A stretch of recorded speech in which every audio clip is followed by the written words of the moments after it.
everybody, and welcome. Thank you very much for joining us this afternoon. My name is Denise Koch, and I'm an anchor and reporter at WJZ TV in Baltimore. Thank you. I am thrilled to be here in an unofficial capacity. I always come and walk around and buy some books, but I'm also thrilled to be here in a slightly official capacity as well. I have the honor this afternoon of introducing Dorothy Hamill, and it is indeed an honor.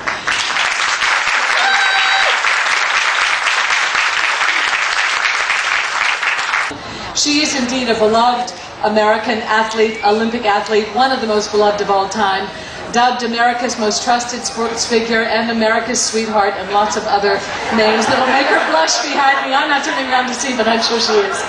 She's remained a popular public figure. Most recently, she was a judge. I missed this Dorothy on Skating with Celebrities. I've seen the dancing with, but not the skating with yet.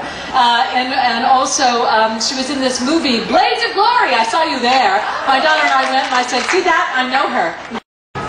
And the last thing in the world I ever thought would come of it is that I'd have to sit in front of an audience and talk to people. Because if you do read the book, you'll realize that that was one of the reasons I got involved in ice skating, so I could be in the middle of the skating rink all by myself and put on whatever kind of music I felt that day and be in my own little world and not have to express my feelings. I could just express it through movement and music. And in this insular little world of ice skating. So it was a big lesson. Be careful what you wish for or dream about, because if it comes true, it's not all that one thinks it might be. So on that note, I will read the prologue, and then I'll answer any questions y'all might have. Sign of age, glasses. This is Innsbruck, Austria.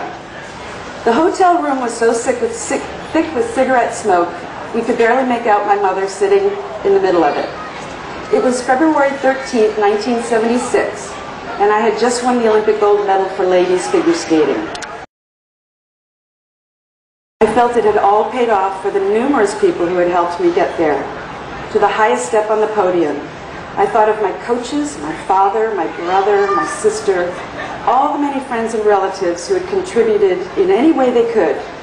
Most of all, I thought of my mom. As thousands cheered in the arena and millions more watched on TV, I was ecstatic sharing this experience with everyone who felt my joy. I wondered at that time how we could have come to this, a mother and daughter with lives so intertwined, but so estranged.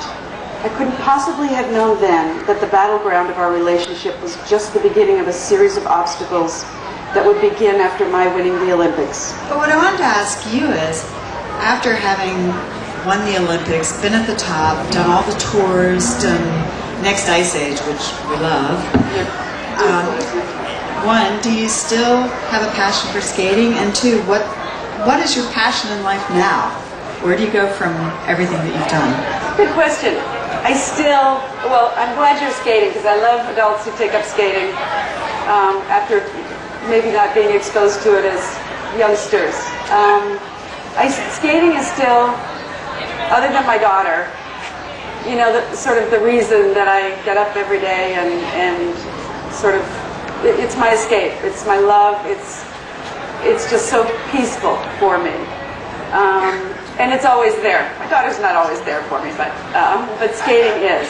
So your signature move. My signature move, Hamel Camel, which really is just kind of a combination of a few different moves put together. Can you still do it? I can. Yeah, I can still do it. I don't know how good it is, but I can still do it. How do you know? Thank you to be our guest of honor. Be more. He's a fellow skater. Maybe don some skates yourself and come and do a coaching for you. As long as I don't hurt myself. I will teach you how to hit, and you can teach us how to skate on one skate. How to hit? Yeah.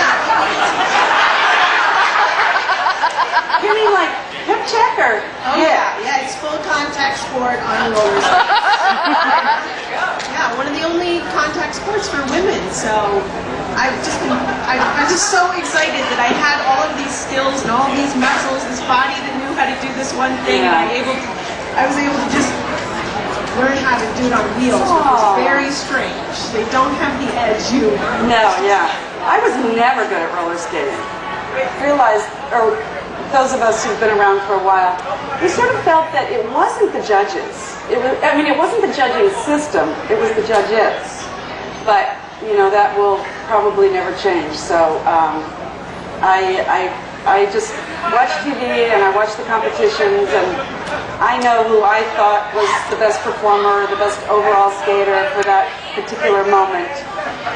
But I try not to let the judging scoring system get to me, because I really don't understand it. See if I could get my hair cut by this man who was written up in a magazine, and his name was Suga, and he was very well known in the fashion world. And I somehow, finally, after a couple of years, got an appointment to see Mr. Suga.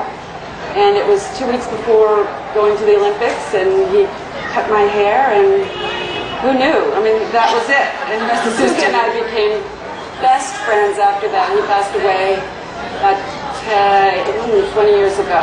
But it was just one of those things. I had no idea what happened. Baltimore, about 10 years ago, I went through a very, very, very ugly divorce in California, and I had to go back to work. And Palm Springs, which is where I was living, there was not very much ice skating there, and I found that traveling to be away from my daughter sort of added a day on the beginning of a trip and a day on the end of a trip. So I thought if I could move someplace that I could get to my work city the same day and often at home that night, that it wouldn't be so difficult for